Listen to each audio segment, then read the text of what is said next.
ആദ്യകാലം തൊട്ട് മനുഷ്യരിൽ കുറച്ചുപേര് എന്തിനെന്നറിയാതെ ആരൊക്കെയോ പറയുന്ന എന്തൊക്കെയോ ചെയ്യും. ചിലർ എല്ലാത്തിനെയും പേടിക്കും. കുറച്ചുപേര് ചുറ്റുമുള്ളതിനെപ്പറ്റി ചോദ്യങ്ങൾ ചോദിക്കും. അതിൽ കുറച്ചുപേര് ഈ ചോദ്യങ്ങൾക്ക് ഉത്തരം കണ്ടെത്താൻ ശ്രമിക്കും. പണ്ടുതൊട്ടുള്ള ചോദ്യങ്ങളിലെ പ്രധാന ഒരെണ്ണമായിരുന്നിരിക്കണം നമ്മുടെ തലയ്ക്ക് മുകളിൽ പലപ്പോഴായി കാണുന്ന വസ്തുക്കളെപ്പറ്റി, ഇരുട്ടിൽ ആകാശത്ത് തിളങ്ങുന്ന വസ്തുക്കളെപ്പറ്റി. മുകളിലേക്ക് പോയാൽ ഇവയിലെത്തുമോ, ഇവയിൽ തൊടാൻ പറ്റുമോ എന്നൊക്കെ ഉള്ള ചോദ്യങ്ങൾ. ജനിച്ചു വീഴുന്ന ഓരോ മനുഷ്യ കുട്ടികൾക്കും ഈ ചോദ്യങ്ങൾ ക്രമേണ ഉണ്ടാവും. അതിനുള്ള ഉത്തരം ഇപ്പം നമ്മുടെ ചുറ്റിലുമുണ്ട്. ഓരോ ദിവസവും ഏതെങ്കിലും ഒരു രാജ്യം ഉപഗ്രഹങ്ങൾ വിക്ഷേപിക്കാറുണ്ട്. ഓരോ ദിവസവും പ്രപഞ്ചത്തിലെ ഓരോ വസ്തുക്കളെപ്പറ്റിയും പുതിയ അറിവുകൾ കിട്ടിക്കൊണ്ടേയിരിക്കുകയാണ്. ഈ ടോപ്പിക്കിൽ ഒരുപാട് ആരാധകർ ഉണ്ടെങ്കിലും അതുപോലെ തന്നെ ഭൂമിക്ക് പുറത്തെ സ്പേസിലോ മനുഷ്യർ ചെയ്യുന്ന സ്പേസ് എക്സ്പ്ലോറേഷനിലോ ഒട്ടും വിശ്വാസം ഇല്ലാത്തവരെയും ഞാൻ കണ്ടിട്ടുണ്ട്. സോ ഫോർ ദം ഓൾസോ എങ്ങനെ നമുക്ക് ഈ സ്പേസ് എക്സ്പ്ലോറേഷൻ സാധ്യമാകുന്നു, എന്തിന് നമ്മൾ സ്പേസ് എക്സ്പ്ലോർ ചെയ്യുന്നു എന്ന് നോക്കാം. പല സംസ്കാരങ്ങളിലായി നൂറ്റാണ്ടുകളെടുത്തുള്ള ശാസ്ത്രത്തിൻ്റെ കണ്ടുപിടുത്തങ്ങളും ടെക്നോളജിക്കൽ അഡ്വാൻസ്മെൻറ്റുമാണ് നമ്മളെ സ്പേസ് എക്സ്പ്ലോറേഷൻ എന്ന പാതയിലേക്ക് നയിച്ചത്. പുരാതന സംസ്കാരങ്ങളിൽ ഉദാഹരണമായി ബാബിലോണിയൻ, ഗ്രീക്ക്, മായൻസ്, എന്തിന് ഭാരതത്തിൽ തന്നെ ആകാശത്ത് കാണുന്ന വസ്തുക്കളെ നിരീക്ഷിക്കുകയും ആസ്ട്രോണമിക്കൽ ഒബ്സർവേഷൻസ് നടത്തുകയും ആ ഒബ്സർവേഷൻസ് അനുസരിച്ച് ഗ്രന്ഥങ്ങളും മോഡലുകളും നിർമ്മിക്കുകയും ഒബ്സർവേഷൻസിനെ സഹായിക്കാനായി ഒട്ടനവധി ഉപകരണങ്ങൾ കണ്ടെത്തുകയും ചെയ്തിട്ടുണ്ട്. കുറച്ച് ഉദാഹരണങ്ങൾ പറയാനാണെങ്കിൽ സൂര്യനെയും ചന്ദ്രനെയും അടിസ്ഥാനമാക്കിയ ലൂണാർ ആൻഡ് സോളാർ കലണ്ടറുകൾ, ഭൂമിയാണ് പ്രപഞ്ചത്തിൻ്റെ കേന്ദ്രമെന്ന് പറഞ്ഞു തുടങ്ങിയ തെറ്റിദ്ധാരണയിൽ നിന്ന് ശരിയായ സൂര്യനാണ് സൗരയൂഥത്തിൻ്റെ കേന്ദ്രമെന്ന് തെളിയിച്ച ഹീലിയോസെൻട്രിക് തിയറി, ഗ്രഹങ്ങളുടെ കണ്ടുപിടുത്തം, അവയുടെ സഞ്ചാരപാത, ഗ്രഹണങ്ങൾ, ഗ്രഹണങ്ങളുടെ പ്രവചനങ്ങൾ, ഇക്വിനോക്സ് പോലുള്ള സെലസ്റ്റിയൽ ഇവൻറ്റുകൾ ഒബ്സർവ് ചെയ്യാൻ വേണ്ടിയിട്ട് പുരാതനമായി പല സ്ഥലങ്ങളിൽ നിർമ്മിച്ചിരിക്കുന്ന മോണിമെൻറ്റുകൾ, ഇവയെല്ലാം പണ്ട് തൊട്ടേ നമുക്ക് സ്പേസ് എക്സ്പ്ലോറേഷനിൽ താല്പര്യമുണ്ടായിരുന്നു എന്ന് കാണിക്കുന്ന തെളിവുകളാണ്. ഇവയിൽ തുടങ്ങി എന്നിതാ മനുഷ്യൻ നിർമ്മിച്ച ഏതാണ്ട് 10,000 അടുപ്പിച്ച് ആക്റ്റീവ് സാറ്റലൈറ്റുകളാണ് ബഹിരാകാശത്തുള്ളത്. So how is this possible? ബഹിരാകാശ യാത്രയുടെ അടിത്തറ എന്ന് പറയുന്നത് റോക്കറ്ററി ആൻഡ് പ്രൊപ്പൽഷൻ ആണ്. ന്യൂട്ടന്റെ 3ാം ചലന നിയമം, Newton's 3rd law of motion ആണ് റോക്കറ്റുകളുടെ പ്രവർത്തനത്തെക്കുറിച്ച് എക്സ്പ്ലെയിൻ ചെയ്യുന്നത്. For every action there is an equal and opposite reaction. റോക്കറ്റിനുള്ളിൽ ഒരു ഫ്യൂവലും ഒരു ഓക്സിഡൈസറും കാണും. എൻജിൻ സ്റ്റാർട്ടായി സ്പാർക്ക് കിട്ടിയാൽ ഇത് കത്തും. ഈ മിശ്രിതം കത്തുന്നത് ഒരു കെമിക്കൽ റിയാക്ഷനാണ്.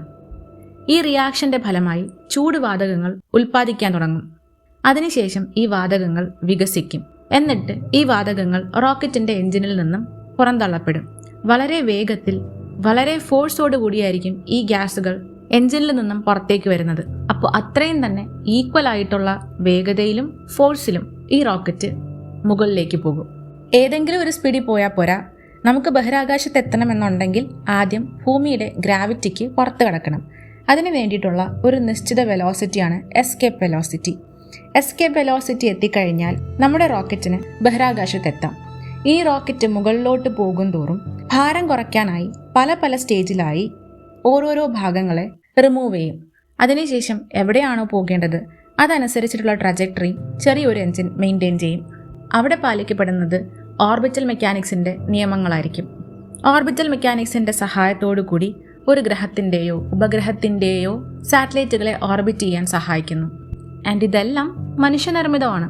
ആൻഡ് നമ്മൾ നിർമ്മിക്കുന്ന ബഹിരാകാശ വാഹനങ്ങൾ എല്ലാം തന്നെ നമ്മുടെ എൻജിനീയറിംഗ് സ്കില്ലുകളെ എടുത്തു കാണിക്കുന്നവയാണ്. അതും സ്പേസിലെ ഹാർഷായ കണ്ടീഷൻസിനെ സർവൈവ് ചെയ്യാൻ പാകത്തിനുള്ളത്. ബഹിരാകാശത്തിലെ കണ്ടീഷൻസിൽ പ്രധാനമാണ് അവിടുത്തെ എക്സ്ട്രീമായ ടെമ്പറേച്ചേഴ്സ്. സ്പേസിൽ അറ്റ്മോസ്ഫിയർ ഇല്ല, അവിടെ വാക്വമാണുള്ളത്. അതുകൊണ്ട് തന്നെ സൂര്യനിൽ നിന്നും മറ്റകലെയുള്ള നക്ഷത്രങ്ങളിൽ നിന്നും വരുന്ന ചൂടിനെ റെഗുലേറ്റ് ചെയ്യാനായിട്ട് അന്തരീക്ഷമില്ല. ഒരു സ്പേസ് ക്രാഫ്റ്റ് സൂര്യന് നേരെ വരുന്ന സമയത്ത് ഏകദേശം 120 ഡിഗ്രി സെൽഷ്യസ് വരെ ടെമ്പറേച്ചർ അനുഭവപ്പെടാം. എതിർവശത്താണെങ്കിൽ -120 ഡിഗ്രി സെൽഷ്യസും.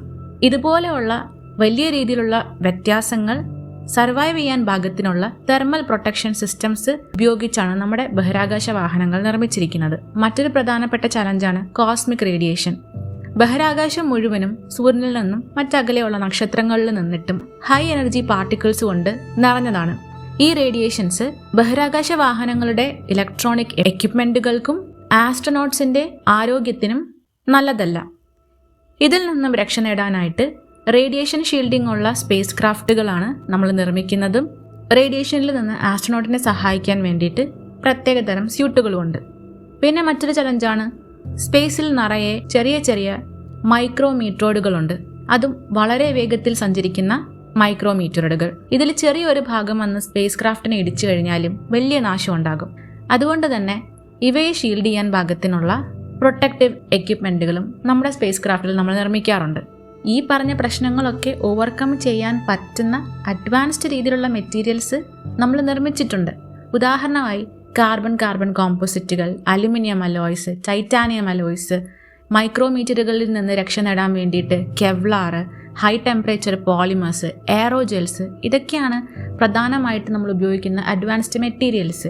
ഇനി ടെലസ്കോപ്പിലൊക്കെ ആണെന്നുണ്ടെങ്കിൽ ബെറിലിയം പോലത്തെ മെറ്റീരിയൽസ് നമ്മൾ യൂസ് ചെയ്യാറുണ്ട്. ആൻഡ് സ്പേസ് എക്സ്പ്ലോറേഷനിൽ സാറ്റലൈറ്റുകളും സ്പേസ് ക്രാഫ്റ്റുകളും മാത്രമല്ല ടെലസ്കോപ്പുകളും ഒരു പ്രധാന പങ്ക് വഹിക്കുന്നുണ്ട്. ആദ്യം നമ്മളൊരു ടെറസിൽ വെച്ചു, പിന്നെ ഒരു വലുതുണ്ടാക്കി ഗ്രൗണ്ടിൽ വെച്ചു. എപ്പോൾ ഇതാ ബഹിരാകാശത്ത് തന്നെ പ്ലേസ് ചെയ്യാൻ പാകത്തിന് ഒരു ടെലസ്കോപ്പ് നമ്മൾ നിർമ്മിച്ചിരിക്കുന്നു. ഈ പറയുന്ന ടെലസ്കോപ്പുകളും റോവേഴ്സും ഒക്കെയാണ് നമുക്ക് സ്പേസിനെ പറ്റി കൂടുതൽ കാര്യങ്ങൾ പഠിക്കാനും അറിയാനും സഹായിക്കുന്നത്. They are like our eyes and ears. Surface ലെവലിൽ അറിയാൻ ഇത്രയൊക്കെ തന്നെ ധാരാളം. ഇനി ഇത് എങ്ങനെ സാധ്യമാകുന്നു എന്ന ഡൗട്ട് ഉണ്ടായിരിക്കാം. ഫണ്ടുണ്ട്. ഫണ്ടാണ് ജനറൽ പബ്ലിക്. ടാക്സ് മണിയിൽ നല്ലൊരു ഭാഗം സ്പേസ് എക്സ്പ്ലോറേഷന് വേണ്ടിയിട്ട് മാറ്റിവെക്കാറുണ്ട്. എല്ലാ രാജ്യങ്ങളിലെയും പ്രധാനപ്പെട്ട സ്പേസ് ഏജൻസികളിലും അതങ്ങനെ തന്നെയാണ്. ലെറ്റ്സ് അണ്ടർസ്റ്റാൻഡ് വൈ നമ്മൾ സ്പേസ് എക്സ്പ്ലോർ ചെയ്യുന്നു. പല ഉത്തരങ്ങൾ പറയാം. മനുഷ്യർക്ക് സയൻറ്റിഫിക് ആയിട്ടുള്ള അറിവുകളെ ഉയർത്താനായിട്ട് സ്പേസ് എക്സ്പ്ലോറേഷൻ സഹായിക്കാറുണ്ട്. അകലെയുള്ള പ്ലാനറ്റ്സിനെ പറ്റിയിട്ടും കോസ്മിക് ആയിട്ടുള്ള ഫിനോമിനാസിനെ പറ്റിയിട്ടും നമ്മൾ പഠിക്കുമ്പോഴത്തേക്കും നമ്മളെ തന്നെയാണ് പഠിച്ചുകൊണ്ടിരിക്കുന്നത്, നമ്മുടെ പ്രപഞ്ചത്തിനെ പറ്റി, നമ്മുടെ ഉൽപ്പത്തിയെ പറ്റി ഒക്കെ. പിന്നെ സ്പേസ് എക്സ്പ്ലോറേഷൻ വളരെ പ്രധാനപ്പെട്ട ഒന്നായതുകൊണ്ട് തന്നെ അത് ഡെവലപ്പ് ചെയ്യാൻ വേണ്ടിയിട്ട് മാക്സിമം ടെക്നോളജിക്കൽ അഡ്വാൻസ്മെൻറ്റ് ഉണ്ടാക്കാൻ എപ്പോഴും ശ്രമിച്ചുകൊണ്ടേയിരിക്കും. ആ ടെക്നോളജിക്കൽ അഡ്വാൻസ്മെൻറ്റുകളും അവിടെ നടക്കുന്ന കണ്ടുപിടുത്തങ്ങളും നമ്മളെ മറ്റ് മേഖലകളിലും സഹായിക്കാറുണ്ട്. അങ്ങനെ നമ്മുടെ എവറിഡേ ലൈഫും ഇംപ്രൂവ് ചെയ്യാനായിട്ടുള്ള പുതിയ പുതിയ സൊല്യൂഷൻസ് ഇതിൽ നിന്ന് കിട്ടും. ഇനി ഇതൊന്നും അല്ലാത്ത ഒരു പ്രധാനപ്പെട്ട ഒരു റീസൺ ഉണ്ട്. നമ്മൾ ലോകാവസാനത്തിന് പല തിയറികൾ കേട്ടിട്ടുണ്ടായിരിക്കും. ഇത് സംഭവിച്ചിട്ടായിരിക്കും ലോകം അവസാനിക്കുന്നത്, അത് സംഭവിച്ചിട്ടായിരിക്കും ലോകം അവസാനിക്കുന്നത്, ഇന്നയാൾ വരുമ്പോഴായിരിക്കും ലോകം അവസാനിക്കാൻ പോകുന്നത്. അങ്ങനെ പല തിയറീസും. അതിൽ പലതും നമുക്ക് പല രീതിയിൽ ഒഴിവാക്കാൻ പറ്റിയാലും ഒന്ന് മാത്രം നമുക്ക് ചേഞ്ച് ചെയ്യാൻ പറ്റില്ല. അതാണ് സ്റ്റെല്ലാർ എവല്യൂഷൻ. ഒരു നക്ഷത്രത്തിൻ്റെ തുടക്കം തൊട്ട് അവസാനം വരെയുള്ള പ്രോസസ്സിനെയാണ് സ്റ്റെല്ലാർ എവല്യൂഷൻ എന്ന് വിളിക്കുന്നത്. വിച്ച് മീൻസ് നമ്മുടെ സൂര്യനും ഒരവസാനമുണ്ട്. ഏതാണ്ട് 4.5 ബില്യൺ വർഷങ്ങൾക്ക് മുമ്പാണ് നമ്മുടെ സൂര്യൻ രൂപപ്പെട്ടത്. And it is made up of hydrogen. Thermonuclear fusion എന്ന പ്രക്രിയ വഴി ഹൈഡ്രജൻ ഹീലിയമായി മാറും. ഇത് നടക്കുമ്പോൾ റിലീസാകുന്ന എനർജിയാണ് സൂര്യൻ്റെ വെളിച്ചത്തിനും ചൂടിനും കാരണം. ഇവൻച്വലി എല്ലാ ഹൈഡ്രജനും തെർമോന്യൂക്ലിയർ ഫ്യൂഷൻ സംഭവിച്ചിരിക്കും. ഇപ്പോൾ നമ്മുടെ സൂര്യൻ യെല്ലോ ഡ്വാർഫ് സ്റ്റാർ ആണ്. ഹൈഡ്രജൻ തീരുമ്പോൾ സൂര്യൻ വലുതാകാൻ തുടങ്ങും.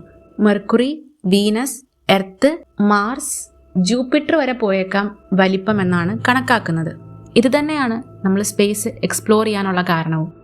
പ്രപഞ്ചത്തിനെ പഠിക്കുക, സൗരയൂഥത്തിനെ കീഴടക്കുക, മറ്റൊരു ഗ്രഹത്തിനെ എക്സ്പ്ലോർ ചെയ്യുക എന്നതിലുപരി സൂര്യൻ്റെ അവസാനത്തിന് മുമ്പ് ഭൂമിയിൽ നിന്ന് പോവുക എന്നത് തന്നെയാണ് സ്പേസ് എക്സ്പ്ലോറേഷൻ്റെ പ്രധാന ലക്ഷ്യം. ഒരു 5 ബില്യൺ വർഷത്തേക്ക് സൂര്യനൊന്നും സംഭവിക്കാൻ പോകുന്നില്ല. സോ ഇപ്പം നമ്മൾ ചെയ്യുന്നതെല്ലാം ഹ്യൂമാനിറ്റിയുടെ ഫ്യൂച്ചറിന് വേണ്ടിയിട്ടാണ്. സോ ഇനി ആരെങ്കിലും വൈ നമ്മൾ സ്പേസ് എക്സ്പ്ലോർ ചെയ്യണമെന്ന് ചോദിച്ചു കഴിഞ്ഞാൽ tell them this. And I hope you guys enjoy this video. ഇനി കാണുന്നവരേക്കും സ്റ്റേ സേഫ്, സ്റ്റേ കൈൻഡ്.